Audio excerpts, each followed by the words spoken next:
The Lord called Moses, and spoke to him from the tent of meeting, saying, Speak to the sons of Israel, and say to them, When any man of you brings an offering to the Lord, you shall bring your offering of cattle from the herd or from the flock.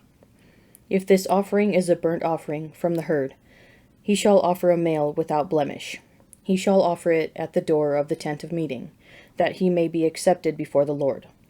He shall lay his hand upon the head of the burnt offering, and it shall be accepted for him to make atonement for him. Then he shall kill the bull before the Lord, and Aaron's sons, the priests, shall present the blood, and throw the blood around about against the altar that is at the door of the tent of meeting. And he shall flay the burnt offering and cut it into pieces. And the sons of Aaron the priest shall put fire on the altar, and lay wood in order upon the fire. And Aaron's sons the priests shall lay the pieces, the head, and the fat in order upon the wood that is on the fire upon the altar. But its entrails and its legs he shall wash with water. And the priest shall burn the whole on the altar, as a burnt offering, an offering by fire, a pleasing odor to the Lord. If his gift for a burnt offering is from the flock, from the sheep or goats, he shall offer a male without blemish, and he shall kill it on the north side of the altar before the Lord. And Aaron's sons, the priests, shall throw its blood against the altar round about. And he shall cut it into pieces, with its head and its fat, and the priest shall lay them in order upon the wood that is on the fire upon the altar. But the entrails and the legs he shall wash with water. And the priest shall offer the whole, and burn it on the altar. It is a burnt offering, an offering by fire, a pleasing odor to the Lord. If his offering to the Lord is a burnt offering of birds, then he shall bring his offering of turtle doves or of young pigeons. And the priest shall bring it to the altar, and wring off its head, and burn it on the altar. And its blood shall be drained out on the side of the altar, and he shall take away its crop with the feathers, and cast it beside the altar on the east side, in the place for ashes. He shall tear it by its wings, but shall not divide it asunder. And the priest shall burn it on the altar, upon the wood that is on the fire. It is a burnt offering, an offering by fire, a pleasing odor to the Lord. When anyone brings a cereal offering as an offering to the Lord, his offering shall be of fine flour. He shall pour oil upon it, and put frankincense on it, and bring it to Aaron's sons the priests. And he shall take from it a handful of the fine flour and oil, with all of its frankincense. And the priest shall burn this as its memorial portion upon the altar, an offering by fire, a pleasing odor to the Lord. And what is left of the cereal offering shall be for Aaron and his sons. It is a most holy part of the offerings by fire to the Lord. When you bring a cereal offering baked in the oven as an offering, it shall be unleavened cakes of fine flour mixed with oil, or unleavened wafers spread with oil. And if your offering is a cereal offering baked on a griddle, it shall be of fine flour unleavened, mixed with oil. You shall break it in pieces, and pour oil on it. It is a cereal offering. And if your offering is a cereal offering cooked in a pan, it shall be made of fine flour with oil. And you shall bring the cereal offering that is made of these things to the Lord. And when it is presented to the priest, he shall bring it to the altar. And the priest shall take from the cereal offering its memorial portion, and burn this on the altar, an offering by fire, a pleasing odor to the Lord. And what is left of the cereal offering shall be for Aaron and his sons. It is a most holy part of the offerings by fire to the Lord. No cereal offering which you bring to the Lord shall be made with leaven. For you shall burn no leaven, nor any honey, as an offering fire to the Lord. As an offering of first fruits you may bring them to the Lord, but they shall not be offered on the altar for a pleasing odor. You shall season all your cereal offerings with salt. You shall not let the salt of the covenant with your God be lacking from your cereal offering. With all your offerings you shall offer salt. If you offer a cereal offering of first fruits to the Lord, you shall offer for the cereal offering of your first fruits crushed new grain from fresh ears, parched with fire. And you shall put oil upon it, and lay frankincense on it.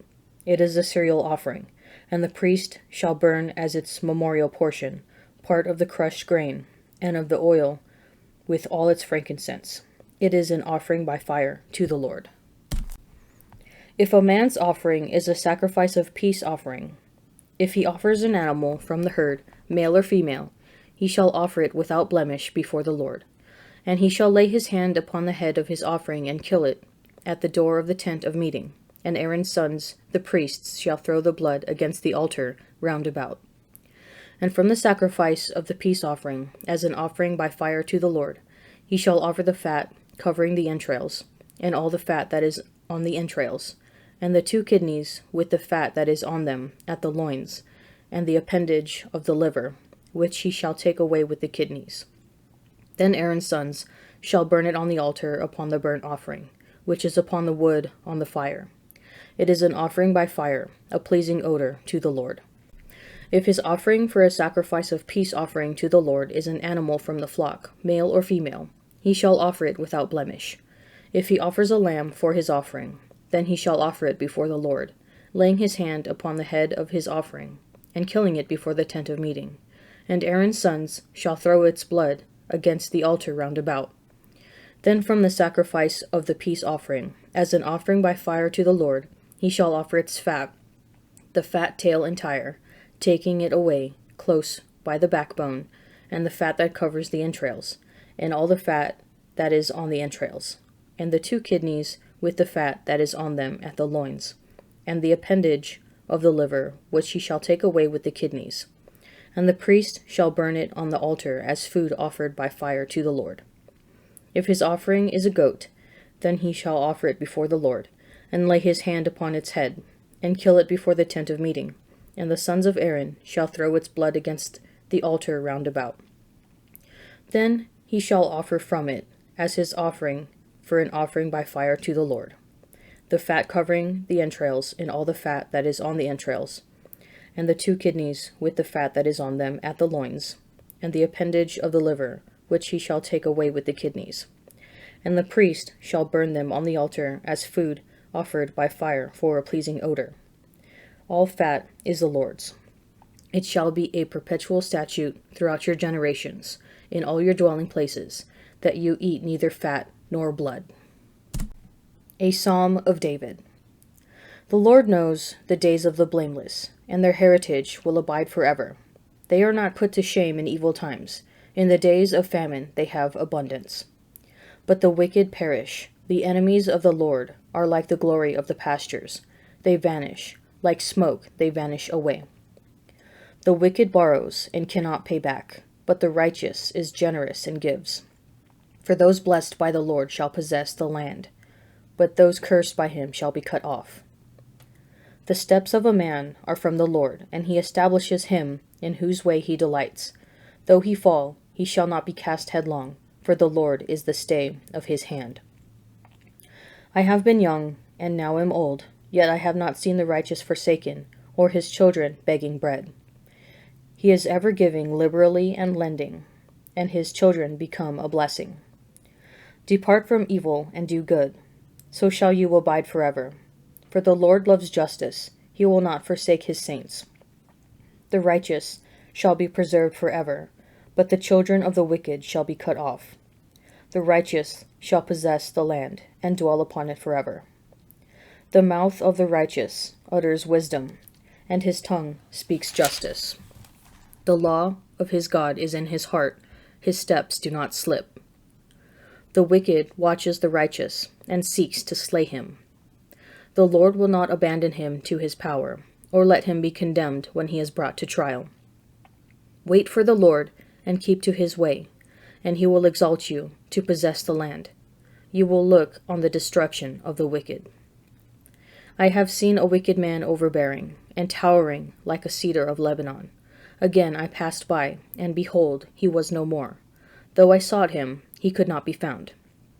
Mark the blameless man, and behold the upright, for there is posterity for the man of peace. But transgressors shall be altogether destroyed, the posterity of the wicked shall be cut off. The salvation of the righteous is from the Lord. He is their refuge in the time of trouble. The Lord helps them and delivers them. He delivers them from the wicked and saves them, because they take refuge in him. While he was still speaking, Judas came, one of the 12, and with him a great crowd with swords and clubs, from the chief priests and the elders of the people. Now the betrayer had given them a sign, saying, "The one I shall kiss is the man. Seize him." And he came up to Jesus at once and said, "Hail, Master!" And he kissed him. Jesus said to him, "Friend, why are you here?" Then they came up and laid hands on Jesus and seized him. And behold, one of those who were with Jesus stretched out his hand and drew his sword, and struck the slave of the high priest and cut off his ear. Then Jesus said to him, "Put your sword back into its place, for all who take the sword will perish by the sword. Do you think that I cannot appeal to my Father, and he will at once send me more than 12 legions of angels? But how then should the scriptures be fulfilled that it must be so?" At that hour Jesus said to the crowds, "Have you come out against a robber with swords and clubs to capture me? Day after day I sat in the temple teaching, and you did not seize me. But all this has taken place, that the scriptures of the prophets might be fulfilled." Then all the disciples deserted him and fled. Then those who had seized Jesus led him to Caiaphas the high priest, where the scribes and the elders had gathered. But Peter followed him at a distance, as far as the courtyard of the high priest, and going inside, he sat with the guards to see the end. Now the chief priests and the whole council sought false testimony against Jesus, that they might put him to death. But they found none, though many false witnesses came forward. At last 2 came forward and said, "This fellow said, 'I am able to destroy the temple of God, and to build it in 3 days.'" And the high priest stood up and said, "Have you no answer to make? What is it that these men testify against you?" But Jesus was silent. And the high priest said to him, "I adjure you, by the living God, tell us if you are the Christ, the Son of God." Jesus said to him, "You have said so. But I tell you, hereafter you will see the Son of Man seated at the right hand of power, and coming on the clouds of heaven." Then the high priest tore his robes and said, "He has uttered blasphemy. Why do we still need witnesses? You have now heard his blasphemy. What is your judgment?" They answered, "He deserves death." Then they spat in his face and struck him, and some slapped him, saying, "Prophesy to us, you Christ. Who is it that struck you?" Now Peter was waiting outside in the courtyard, and a maid came up to him and said, "You also were with Jesus the Galilean." But he denied it before them all, saying, "I do not know what you mean." And when he went out to the porch, another maid saw him, and she said to the bystanders, "This man was with Jesus of Nazareth." And again he denied it with an oath, "I do not know the man."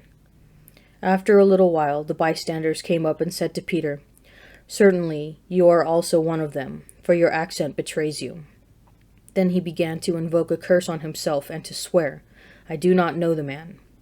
And immediately the cock crowed, and Peter remembered the saying of Jesus, "Before the cock crows, you will deny me 3 times." And he went out and wept bitterly. Leviticus begins without introduction, immediately launching into complex ritual procedures for animal sacrifice. Here we encounter the burnt offering, the cereal offering, and the peace offering. Respectively, these offerings atone for sin, express gratitude to God, and celebrate peace with God in a sacred meal. These offerings set the stage for intimacy with God. In the drama of Holy Thursday, we see intimacy broken. Judas, a quote-unquote friend of Jesus, betrays his master with the greatest symbolic act of friendship, a kiss. He uses the most intimate expression of love to commit murder, a deeply ironic and twisted sin. Peter, too, who had professed his loyalty, forsakes Jesus and denies him publicly. Judas and Peter show in themselves the lesson of the psalm about the wicked. Like smoke, they vanish away. But while both apostles deny their Lord, only one finds and shows us the way back to intimacy. Peter, his heart full of sorrow, repents. Through the forgiveness of his sins, he is made righteous, and instead of vanishing away, he will possess the land and dwell upon it forever. When we sin, we have a choice to make. Will you despair, or will you, like Peter, repent and run to our merciful Lord?